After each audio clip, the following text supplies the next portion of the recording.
Michael Jordan is among the greatest to ever play the game. He revolutionized the game of basketball and became a world-known icon when he emerged on the basketball scene in the 1980s. After graduating from Laney High School, he went on to play college basketball at the University of North Carolina, where he became infamously the most recognized player in college basketball. He was known for his amazing ability and for his flamboyant plays that he made. His athletic ability seemed just to be off the charts. He soon made his dream a reality and made it to the NBA.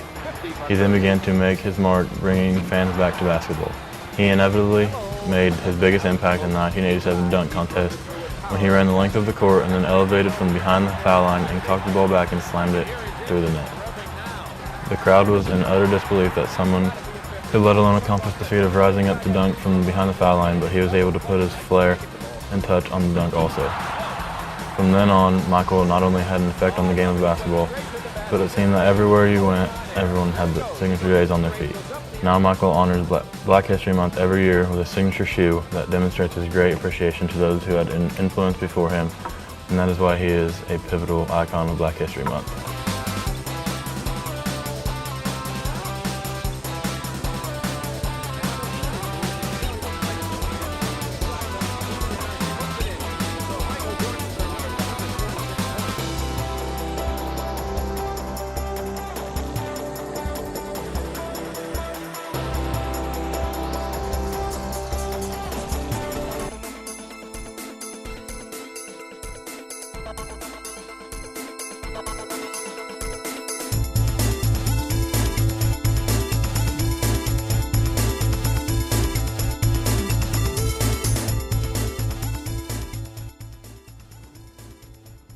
Hey, Jay. Hey, Jay.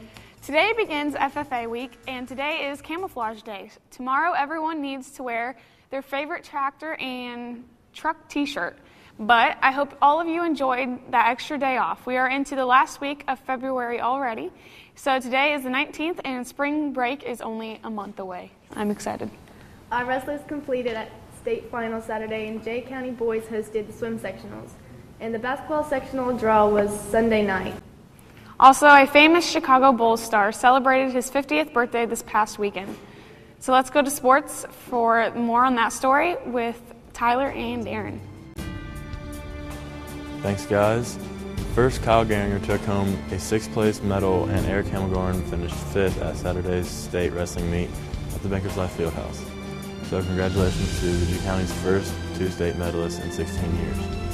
Hemmelgarn and Gehringer gave the Patriots a 30th place finish out of more than 100 teams. Now, Jay Swimmers placed 2nd in sectionals last Saturday. And in basketball, there was sectional draw. Jay County got the bye for a Huntington sectional Sunday. Jay County will play the winner of next Tuesday night's Game 2, Fort Wayne versus Fort Wayne South Friday night. The championship game is Saturday, March 2nd. Catch the Patriots tonight as they take on Norwell. In Big Ten play this past weekend, Coach Tom Crean has evened his overall record at Indiana. Crean is 78-78 at IU following the number 1 Hoosiers 83-55 victory over Purdue on Saturday. Crean is in his 5th season, and Indiana is 50-12 since the start of the 2011-2012 season. And Victor Oladipo will be expected to play tonight after turning his left ankle last Saturday. Indiana travels to Michigan State tonight. Michael Jordan's name was everywhere at the All-Star Weekend in Houston. Even though Jordan hasn't played in over 10 years, he was the clear winner of the media. Jordan was in town mainly promoting his new shoe, the XX8. Even the AARP gave him the nod. The media closed in on Jordan's comments and who should win the MVP, but in the end, Los Angeles Clippers point guard Chris Paul won the trophy Sunday as the West defeated the East 143-138. In the All-Star game, Paul had 20 points and 15 assists and 4 steals, earning his first career MVP. In pro football news, the Colts did that, as expected, parted ways with outside linebacker Dwight Freeney and wide receiver Austin Collie. A fan favorite, 33-year-old Freeney had one of his most least productive seasons. Collie's concussions have made him a less viable candidate. In other news, it was an historic day as Danica Patrick became the first woman in the history of NASCAR to capture the pole position. It's hard to believe that NASCAR begins this Sunday with the Daytona 500. Guys, a lot of sports, but Well, just a reminder to everyone who hasn't ordered a yearbook that you have less than 2 weeks to order them for this school year. Books are $50 and order forms are available in the front office. All orders need to be in by the end of the day on Friday, March 1st. Get that done, but that's all we have for now, so let's send it over to Anthony with Thanks, headlines. guys. The Indiana High School Athletic Association Student Advisory Committee and Jake County High School's chapter of the National Honor Society are teaming to support Special Olympics. The groups are organizing an event in conjunction with the Jake County High School's boys basketball game Tuesday against Norwell, during which they will honor members of the Jake County Special Olympics basketball team between junior varsity and varsity contests. Members of the National Honor Society at JCHS will also collect donations for Special Olympics during halftime of the varsity game. Now, back to the hosts. Here with Abby Broering and Alex Dunn. Tonight at the basketball game, they're going to be honoring the Special Olympians. So, Alex, why did you choose the Special Olympians? Recently, the IHSAA and the Student Advisory Committee that I'm a part of partnered with Special Olympics, Team Indiana, to raise money and that kind of stuff. So the 18 of us that are on the board were in charge of going back to our schools and kind of gaining recognition for Special Olympics and raising money for them. So that's kind of how it got started, and then we've been spending a lot of time with all these athletes, and it's really just an amazing cause, and it's very inspirational to be able to be around kids like that. So that's kind of where that came from, and so we're really excited about all this. All right, Abby, what is your goal for tonight? Our goal for tonight is to raise $1,000 in donations tonight at halftime at the game. All right, thank you, guys. Some good movies came out last week, so let's find out more about those from Brooke and E.T. Thanks, guys. Top movies out for today are A Good Day to Die Hard with $25.0 million, Identity Theft, which is $23.4 million, and Safe Haven is at $21.4 million.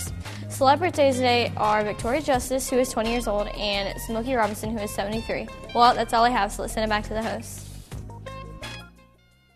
It's good. Love it.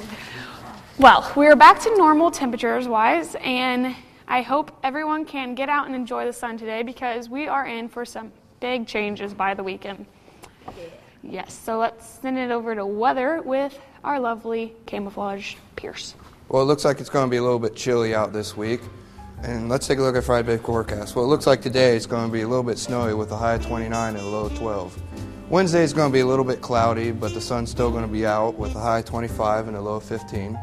Thursday, we're not going to be able to see the sun. He's hiding behind all those clouds with a high of 33 and a low of 27. Friday, it's going to be cloudier than Wednesday, but the sun's still going to be out with a high of 43 and a low of 26. And then Saturday, it's not going to be as cloudy as Friday, but it's still going to be a little bit cloudy with a high of 37 and a low of 25. Well, that's all I have, Jay County. Let's send it back to our lovely hosts. Well, birthdays for today are Dylan Swingley and Terrence Beitler. And lunch, happy birthday. And lunch for tomorrow will be a taco salad, refried beans, and fresh fruit, applesauce, and milk. Sounds delicious. Love those tacos. See ya.